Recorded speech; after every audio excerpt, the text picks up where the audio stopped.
The phone's glow pierced through the darkness at 3 a.m. I reached for it instinctively, my heart already racing with that primal fear every parent knows, the kind that comes when your child contacts you in the dead of night. It was Danielle, my daughter. Mom, I know you invested $280,000 in this house, but my mother-in-law has expressed that she'd prefer you not attend Christmas dinner. I hope you can understand. I stared at those words. Read them once, twice, 3 times. Each reading felt like a fresh wound, deeper than the last. I didn't respond immediately. I couldn't.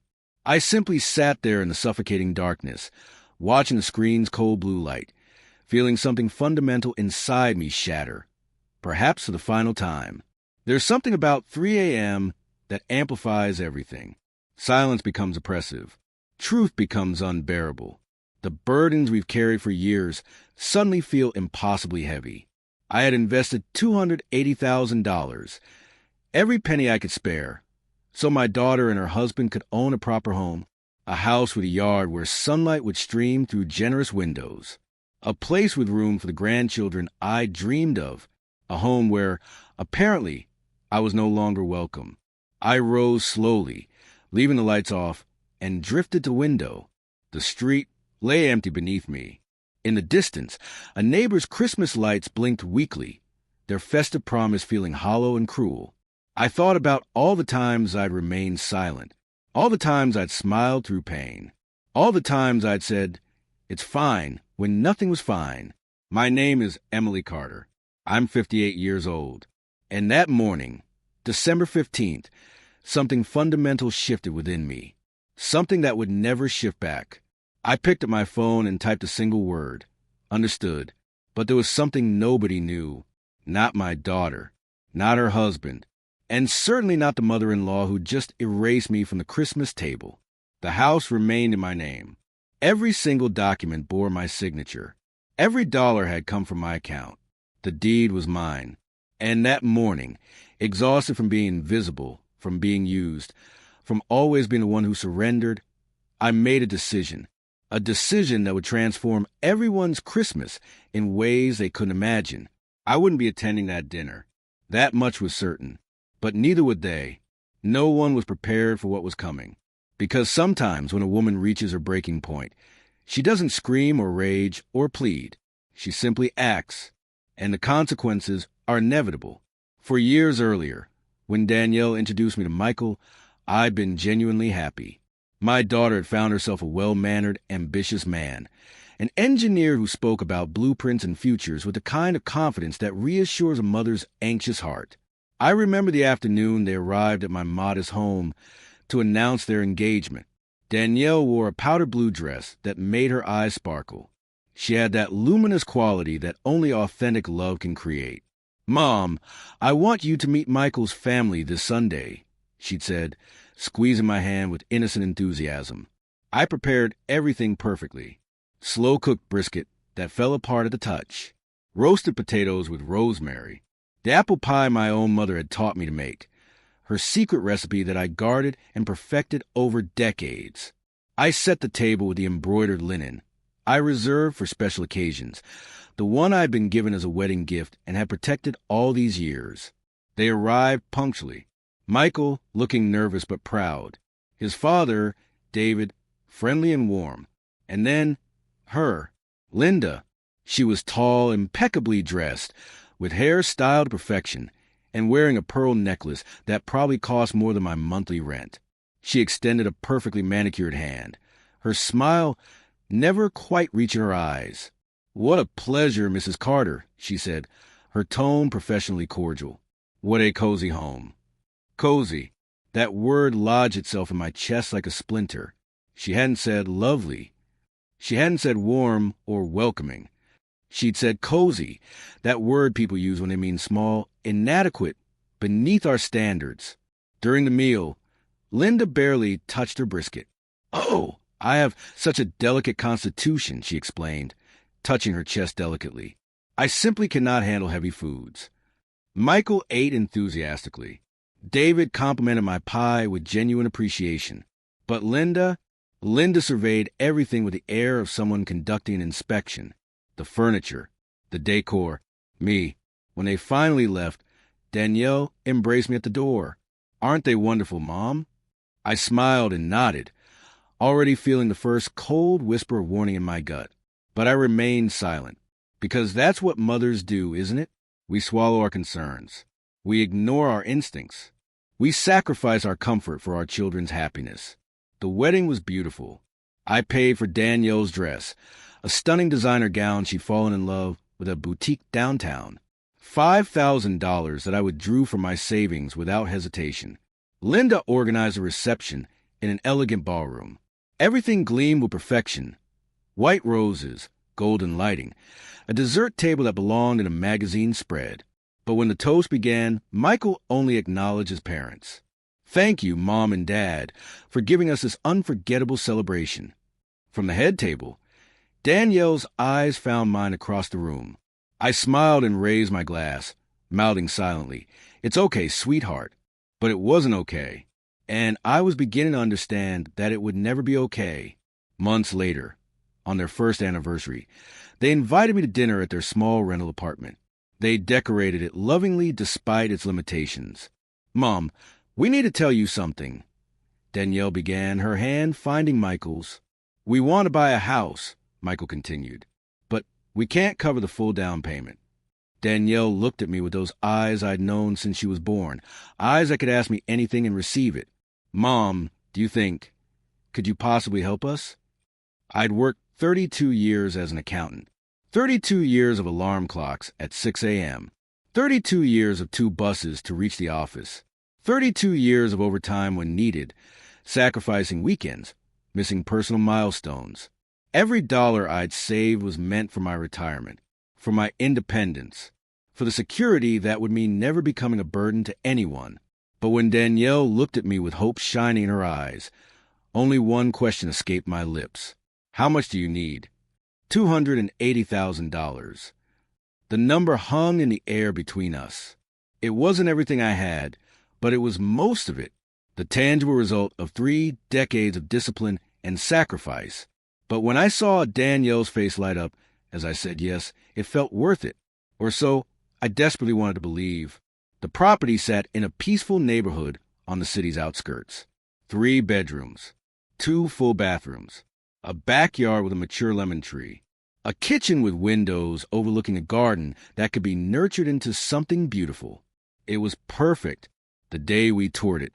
Danielle moved through the empty rooms with her hands pressed to her chest, smiling like a child on Christmas morning. "This will be our bedroom, Mom." She paused at the smallest room by the window. "And this one will be yours." I stopped walking. "For me?"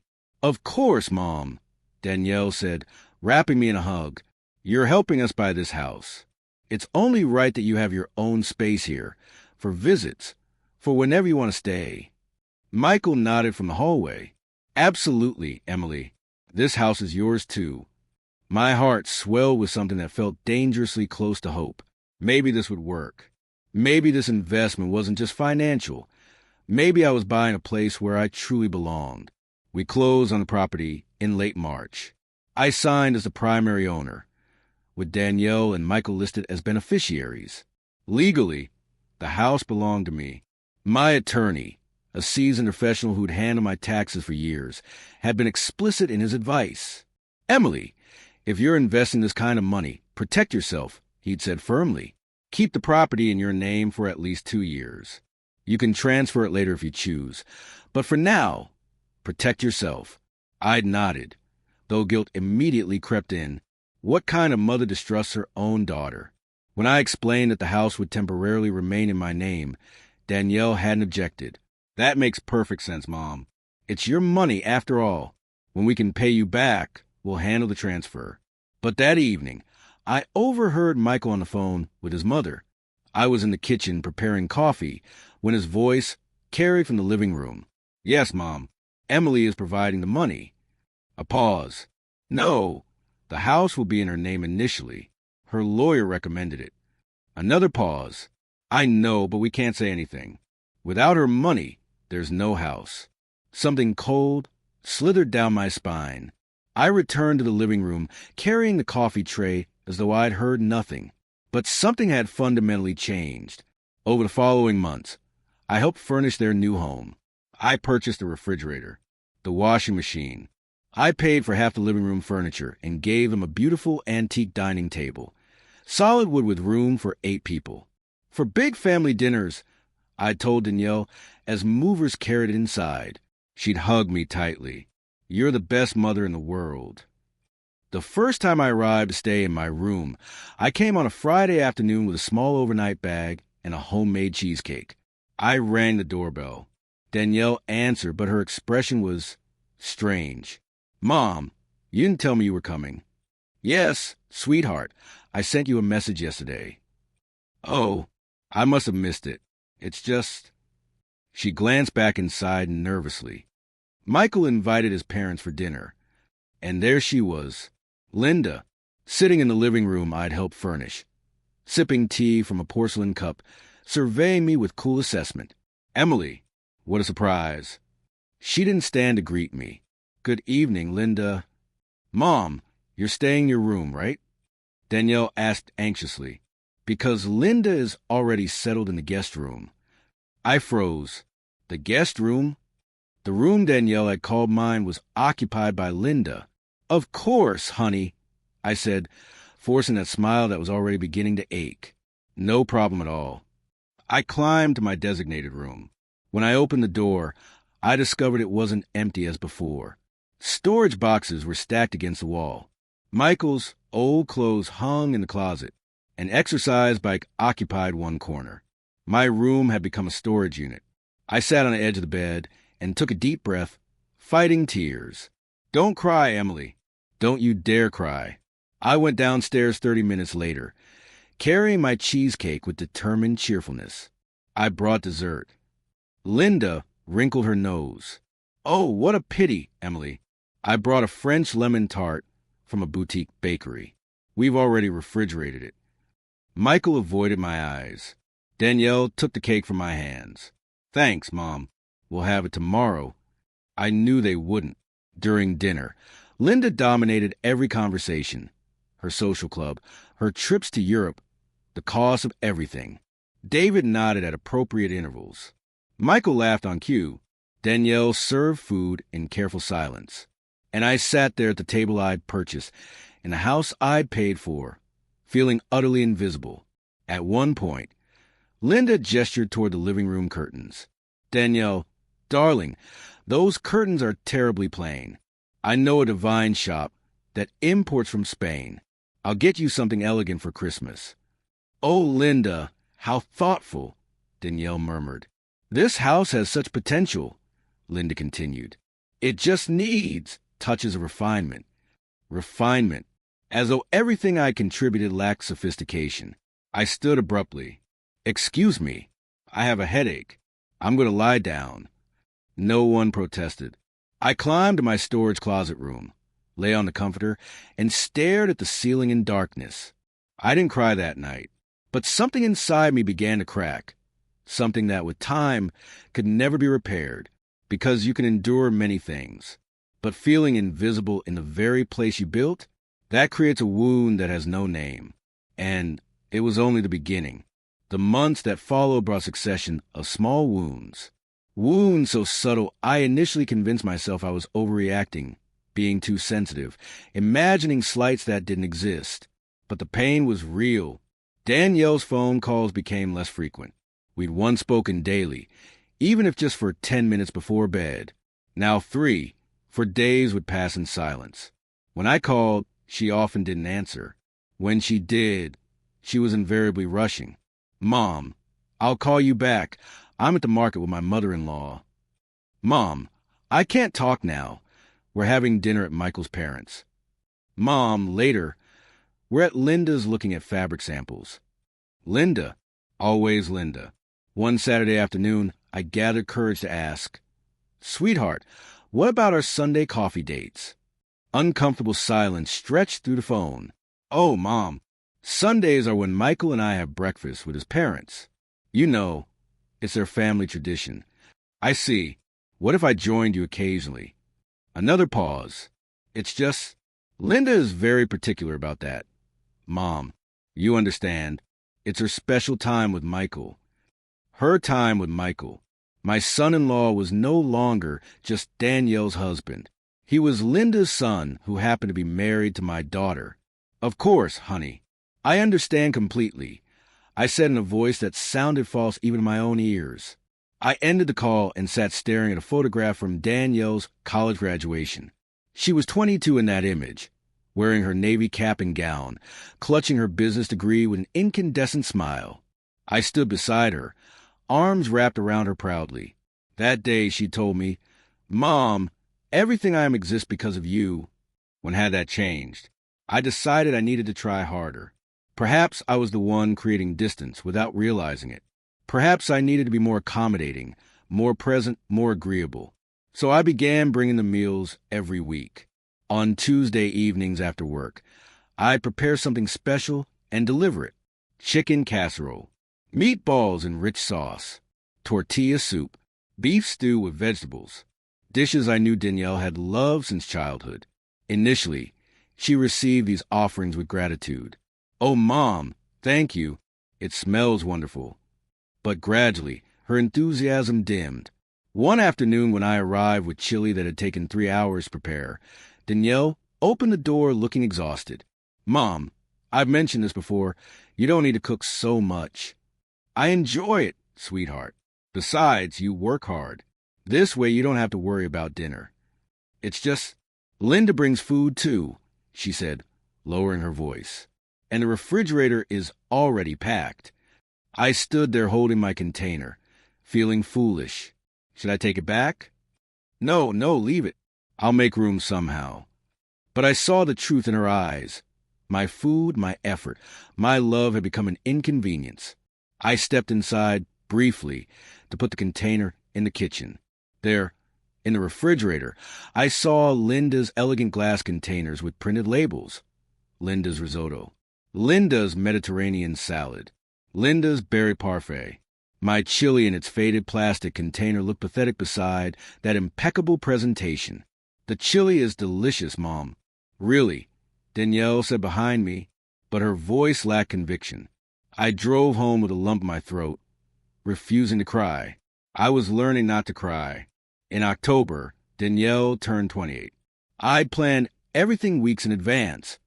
Made reservations at her favorite restaurant, the same place where we'd celebrated her last 5 birthdays. I'd invited her 2 closest college friends, my sister Teresa and naturally Michael. I sent the digital invitation a week early. Danielle called that same evening. "Mom, the invitation is beautiful, but there's a complication." That single word, complication, hit me like a stone to the stomach. Linda has already organized a surprise dinner for me at her house. On the same day. The same day? My voice came out hollow. Yes, she didn't know you'd already planned something. But everything's arranged now. She's invited Michael's entire family, hired caterers, ordered a custom cake. I can't tell her no. But you can tell me no. The words escaped before I could stop them. Long silence. "Mom, it's not like that." "Then what is it like, Danielle?" "You can cancel the restaurant. Linda has already paid for everything." I felt something fracture in my chest. "You know what, sweetheart? You're absolutely right. Go to your mother-in-law's dinner. I'll cancel the restaurant." "Mom, please don't be upset." "I'm not upset, Danielle. I understand perfectly." I ended the call before she could respond. I canceled the reservation, forfeiting the $100 deposit. I sent messages to Teresa and Danielle's friends. Dinner canceled. Last-minute change. That evening, I sat alone in my dining room and retrieved the gift I'd purchased for Danielle, a delicate silver bracelet with a heart-shaped charm. Inside the heart, engraved in tiny letters, "Mother and daughter, always." I returned it to its velvet box and placed it in my dresser drawer, where I kept all the things whose meaning I'd begun to question. On Danielle's birthday, she sent me a photo from Linda's elaborate dinner. A long table decorated with gold and white balloons. A 3-tiered cake adorned with sugar flowers. Michael embracing Danielle. Linda posing beside them with a triumphant smile. The message read, "Miss you, Mom, but it was beautiful. Thanks for understanding. I replied, Happy birthday, sweetheart. God bless you always. I didn't mention the canceled dinner. I didn't mention the lost deposit. I didn't mention the hidden gift. Because that's what mothers do, isn't it? We swallow our pain. We smile through heartbreak. We say everything is fine when something inside is dying. November arrived with unusual cold. Danielle called on a Wednesday evening. Mom, what are your plans for Christmas? My heart leaped. Christmas, our sacred tradition. Since Danielle was small, we'd spent Christmas Eve together, baking cookies, preparing turkey, playing carols. It was our time. Well, I assumed we'd spend it together like always, I said, trying to sound casual. This year will be different, Mom. Different? That word again. Linda wants to host Christmas dinner at our house. She says she's getting older, and the stairs at her place are too difficult. So we thought it would be nice to have it at the new house. Our house. The house I'd paid for. I see. And me? Of course you're invited. Your family. I breathed with relief. Okay, sweetheart. I'll bring the sweet potato casserole and eggnog like always. Actually, Mom, Linda already has the entire menu planned. She's bringing everything. But I always make the casserole for Christmas, Danielle. I know, Mom, but you know how she is. She likes everything done a certain way. A certain way. Her way. What if I just bring the eggnog? Mom, really, don't worry about it. Just come and enjoy yourself. You don't need to bring anything. You don't need to bring anything. Except I was no longer needed. My place at that table was already occupied by someone else. But I didn't know that yet. I still believed that if I made myself smaller, more invisible, more compliant, I could still fit into my daughter's life. How wrong I was. On December 10th, I went to mall to buy Danielle's Christmas gift. I wandered through bright hallways, watching young couples with shopping bags, children pointing at toys, families photographing each other by the giant tree. I felt utterly alone. In an elegant jewelry store, I found a set of silver earrings and matching necklace with blue stones. Danielle had always loved blue.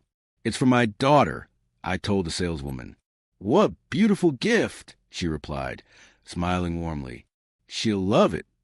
I paid $230, money that was becoming increasingly difficult to part with as my savings dwindled. But I didn't care. I still believed love could be purchased with presents. That afternoon, while having coffee in the food court, my phone rang. My sister, Teresa. Emily, are you busy? No, I'm at the mall. What's wrong? I need to tell you something, and I don't know if I should, but I think you have a right to know. My heart accelerated. What is it, Teresa? Last night at the grocery store, I saw Danielle with Linda. They were in the Christmas decoration aisle. I was about to greet them when I heard their conversation. She paused. What did you hear? Linda was telling Danielle that your presence at Christmas dinner made her uncomfortable. The floor seemed to tilt beneath me. What? Yes, Emily. She said, Danielle, darling, I understand she's your mother, but truthfully, I just don't feel comfortable with her at family gatherings. How do I put this delicately, very simple? She doesn't fit in with our circle. I closed my eyes. Simple. That word stabbed like a blade. And what did Danielle say? I asked, though I wasn't certain I wanted the answer. Teresa sighed heavily. Danielle didn't offend you, Emily. She just stayed quiet. Then she said, I know Linda, but I can't just tell her not to come.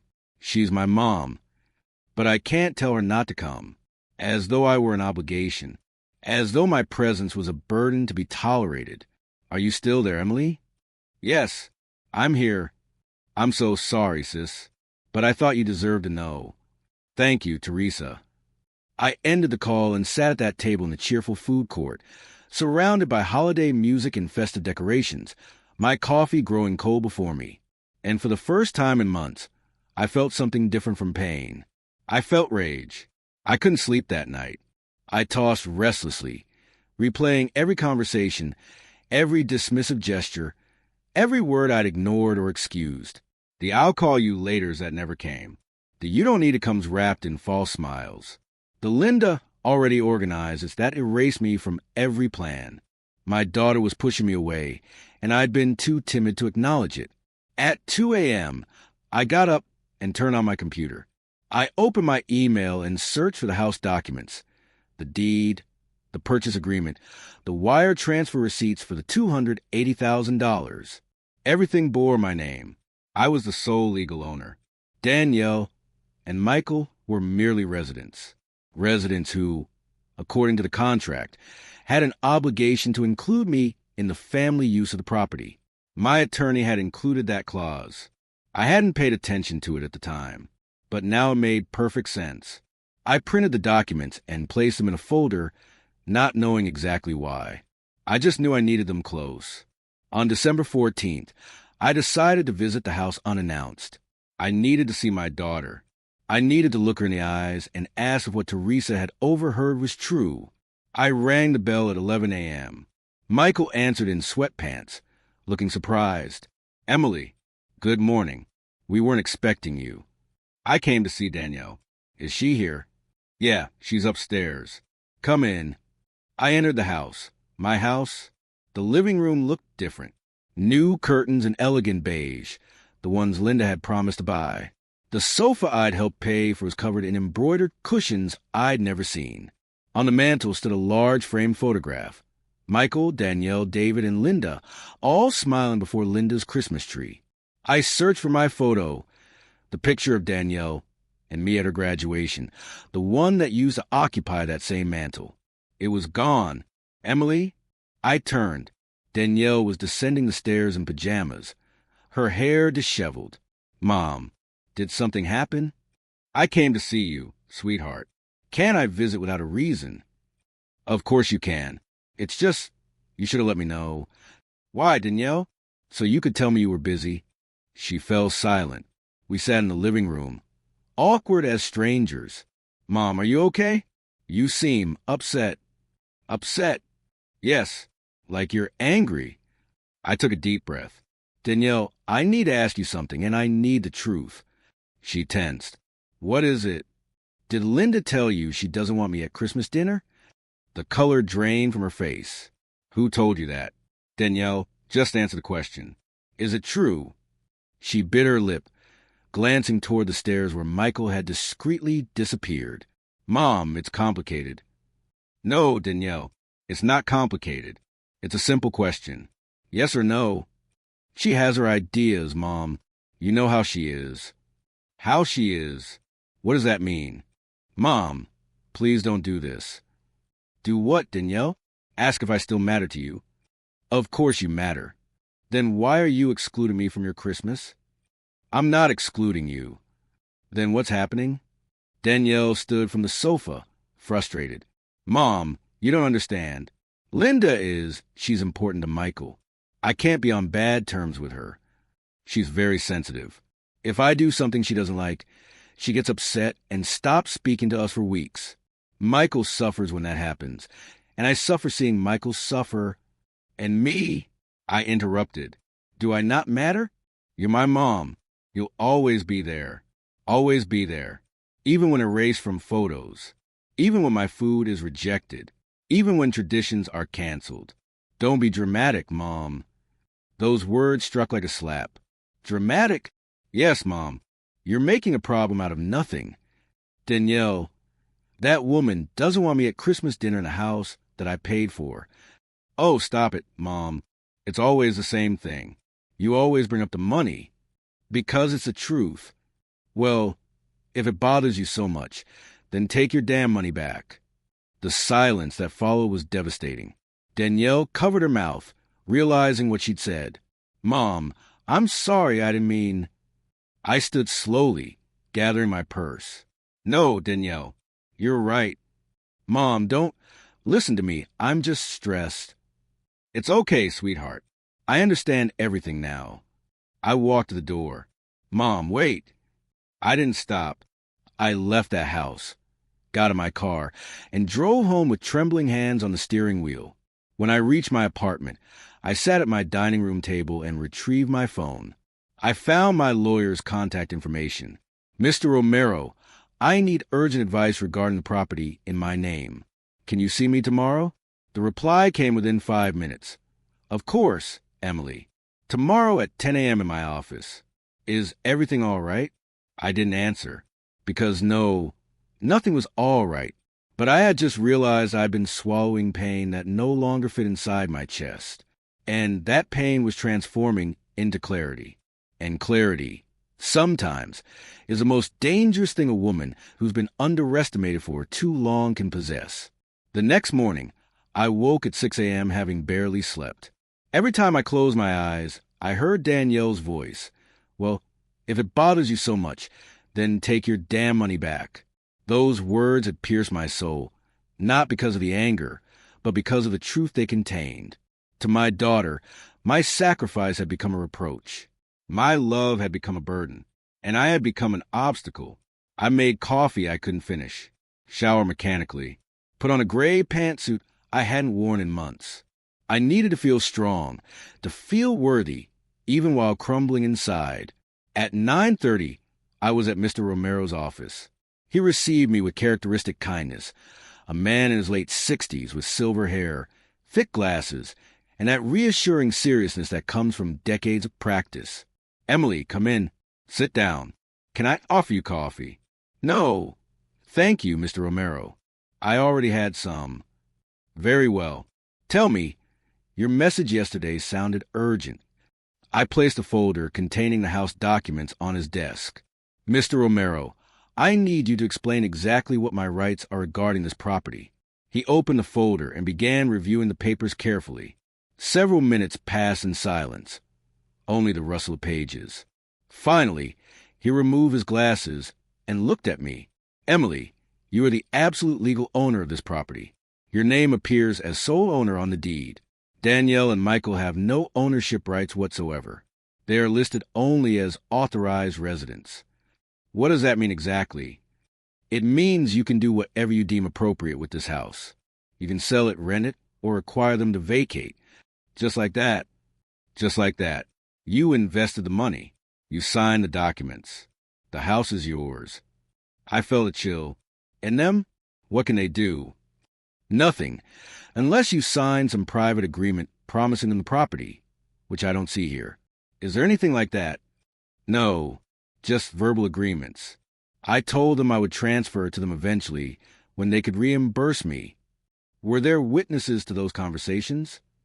Just the three of us. Then there's nothing legally binding, Emily. That house is yours to do with as you please. I remained silent, processing his words. Mr. Romero, can I sell it without their consent? Yes. Can I require them to leave? Yes. You just need to provide formal notice. Since they're residing there without paying rent and without a written contract, you can request eviction with 30 days' notice. 30 days. And if I wanted to sell the house immediately? He looked at me intently. Is the situation that serious, Emily? I didn't answer with words, but my eyes conveyed everything. He sighed. Look, legally you can, but I understand this is your daughter. I'd recommend thinking it through carefully. These decisions carry emotional consequences beyond the legal ramifications. There are no emotions left to protect Mr. Romero. They've made that abundantly clear. Do you want me to prepare the sales documents? I fell silent. Was I really going to do this? Was I actually going to sell my daughter's house? I thought of Danielle. Her radiant face the first day she'd seen this house, her decoration plans, her dreams of starting a family there. But then I thought of the family photo from which I'd been excluded, the room that had become a storage closet, the rejected meals, the canceled birthday dinner, the take your damn money back. And above all, I thought about Christmas, the dinner where I wasn't welcome in a house I'd paid for at the table I bought, where Linda would reign supreme while I wouldn't even have a seat. Yes, Mr. Romero, I said finally, prepare the documents. Are you certain? I have never been more certain of anything in my life. He nodded slowly. Very well. Do you want to list it with an agency, or do you know of an interested buyer? I want to sell as quickly as possible. How long would it take? If we find a cash buyer, perhaps 3 to 4 weeks. There are investors constantly searching for properties like this. 3 to 4 weeks. That would take us to late December. Mr. Romero, what's today's date? December 15th. I calculated quickly. Would it be possible to close the sale by December 24th? He looked at me, surprised. That's very little time, Emily. But if we find the right buyer and you're willing to lower the price slightly to expedite things, perhaps. Yes. How much would I need to reduce it? Instead of asking $300,000, you could offer for $270,000. That's $30,000 less, but the sale would be immediate. $30,000 less. Even so, I would recover nearly all my investment.